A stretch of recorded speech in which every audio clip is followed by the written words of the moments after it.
Hi, hello. Hi, good morning. Hey, good morning, good morning. Morning, I'm Faith. Hi, nice to meet you, Diego. nice to meet you. Glad you could meet me today. Okay. So what can I do for you today?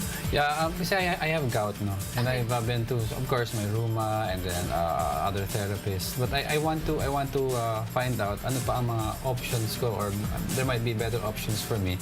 And I've heard about what occupational therapists have done for some of my friends. Yeah. And maybe I'd like to find out ano yung difference. First and foremost, ang role ng OT is to help you do the meaningful activities that you need to do every day. So there are generally two ways that we can go about that. One is if because of a condition, like you say, your gout has made you lose some of your skills, we can help you regain that by retraining you, doing exercises. Or if there is some permanent disability already because of that, we can change the way you do things, give you tools, change your equipment so that you can still do the things that you want to do.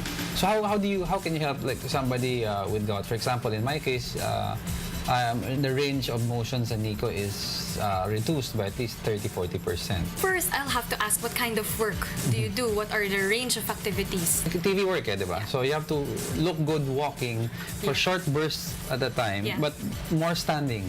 Like behind takes, in between takes, you stand up, you wait for the cue of the director, then you have to walk and look good. So the important thing about that is protecting the joint. Protecting the joint would include taking more rest breaks, scheduling more rest breaks, knowing the limits. So if it starts feeling uncomfortable, if it starts to hurt, you need to take a break.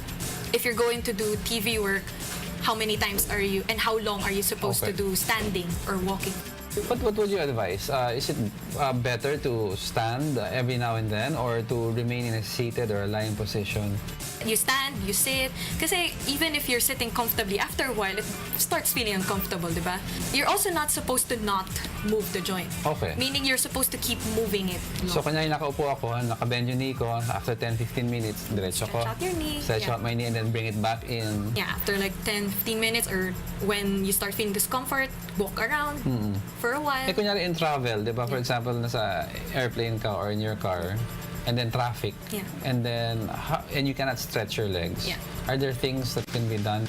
With regards to air travel, usually what we recommend is you take the exit row seat, because these are the ones with the biggest leg clearance. You can really stretch out there compared to behind. Let's say I want to go for surgery, diba? And then after surgery, you'll be working close siguro with therapists and the surgeon. What's the best case scenario? Ano yung mga exercise na mabibigay mo?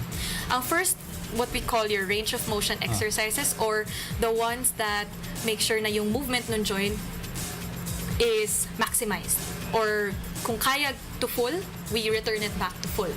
And then once those are done and mas may clearance na ng doctor, eventually we can proceed to strengthening exercises. Now, the OT usually comes in kasi pag nagre-recover ka, there are positions or movements na hindi pwedeng gawin ng knee mo. If people still want to be able to dress independently but not aggravate yung surgery area, then we teach ways on how to do that. Is there a nutritional diet I should follow? Generally, reduce or avoid food with high uric acid content. Yes. Is actually... You said reduce. So, pwedeng reduce lang. Hindi pwedeng okay lang na once in a while I'll eat my piece of beef, ganon. Or totally, you'd say, tanggalin na yan from the diet altogether. I think some people can do it. Like really remove all those from their diet. But the problem is you also need to eat some of these in order to have a healthy diet. Well, that's good. Thank you for enlightening me. Siguro, I hope na after surgery we could, work on better things for me. Diba? Great. I'm Thanks. happy to be